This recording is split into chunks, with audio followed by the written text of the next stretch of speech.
Hello students, very good morning to everyone.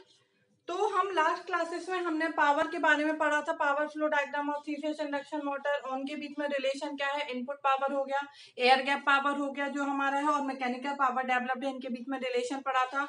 Develop torque जो है हमारा और स्पीड, उनके बीच में हमने रिलेशन कुछ पढ़े हुए थे। ठीक है, तो आज हम ये न्यूमेरिकल प्रॉब्लम सॉल्व करने वाले हैं। छोटा सा देखिए, यहाँ पे हमने न्यूमेरिकल लिखा हुआ है। क्या है दिया गया है हमारा क्वेश्चन में, the frequency of the EMF in the stator of a four pole induction motor is 50 hertz. ठीक है, मतलब फ्रीक्वेंसी कितनी दी है हमारी 50 हर्ट्ज।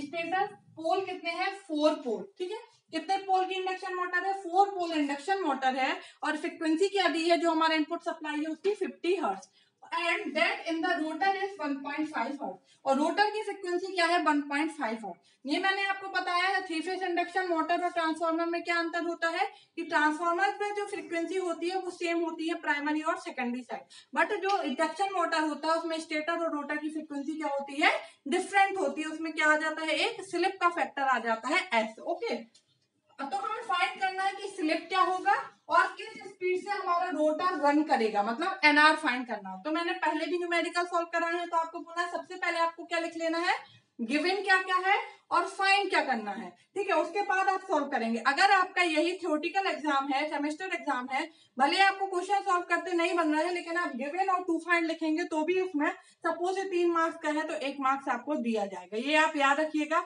और आप लिख लेंगे तो बहुत ही इजीली आपको अच्छे से समझ में आएगा। ठीक है, तो सबसे पहले हम लिख लेते हैं कि गिवन क्या क्या हमें दिया हुआ है। The frequency of EMF in the stator of a four pole induction motor 50 hertz, मतलब स्टार्टिंग फ्रीक्वेंसी क्या दी है F1 50 हर्ट्ज। ठीक है, ये क्या है स्टेटर की फ्रीक्वेंसी है। और क्या दिया हुआ हमें, पोल, नंबर ऑफ पोल्स कितने हैं 4। ओके, इतना ही दिया है।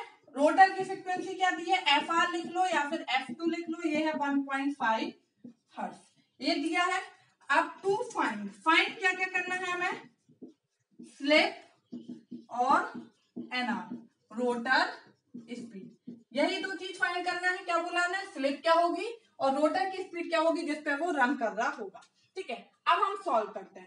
आपको रिलेशन पता है स्टेटर की, रोटर की स्पीड और स्टेटर की स्पीड, सॉरी रोटर फ्रीक्वेंसी और स्टेटर फ्रीक्वेंसी के बीच में रिलेशन क्या होता है, एफ इक्वल टू एफ। ठीक है, या F R equal to F1 लिख सकते हैं। तो एफ आर कितना दिया है 1.5, ये एफ, और रोटर की फ्रीक्वेंसी कितनी, स्टेटर की कितनी है 50 हर्ट्ज, तो एफ क्या हो जाएगा 1.5 डिवाइड बाय 50। ठीक है, एस क्या हो जाएगा 1.5 डिवाइड बाय 50। तो इसको आप सॉल्व करेंगे तो ये कितना आएगा 0.003, ये आता है हमारा किसमें, पर यूनिट में। ओके, या फिर आप इसको परसेंटेज में निकालेंगे तो कितना आएगा हमारा 3%, सॉरी 0.03।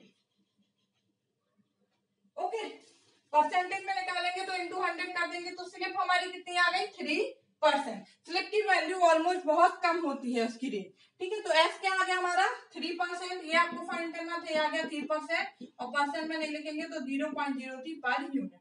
ओके, अब क्या फाइंड करना है, रोटर स्पीड। तो एनआर इक्वल टू होता है एनएस 1 माइनस एस। ये सारे फॉर्मूले आप पहले ही पढ़ चुके हैं। ठीक है, नहीं पढ़ा है तो यहाँ से लिख लीजिए और प्रीवियस क्लास जाके देख लीजिएगा, आपको सारा मिल जाएगा।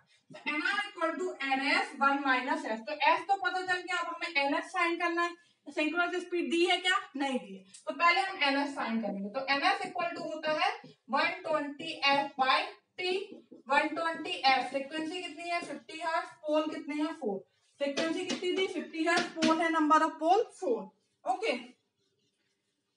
तो यहां से एनएस फाइंड कीजिए, ये मैं रब कर देती हूं। तो एनएस क्या हो जाएगा 120 एफ बाई पी, कितना गया 5 चीजें 1500 आरपीएम। ओके, तो एनएस कितना आ गया 1500 आरपीएम। अब एनआर फाइंड करना है, तो NR equal to NS 1 minus S, तो क्या इतना हो जाएगा, एनएस क्या है 1500, 1 माइनस 0.03। ओके, तो इसको आप फाइंड करेंगे तो ये कितना आ जाएगा आपका 1455। 1455 आरपीएम। ये आ गई हमारी रोटर की स्पीड। ओके, यूनिट हमेशा लिखिएगा, अगर आप यूनिट नहीं लिखेंगे तो आपके मार्क्स कट जाएंगे। ठीक है, तो ये आ गई हमारी रोटर स्पीड। तो इस तरीके से हम न्यूमेरिकल प्रॉब्लम सॉल्व करते हैं। छोटे छोटे से हमारे न्यूमेरिकल प्रॉब्लम्स ही आते हैं कि आपको स्टेटर की स्पीड दे दी, रोटर की स्पीड दे दी, या फिर फ्रीक्वेंसी दे दी, या कुछ भी वैरी करके।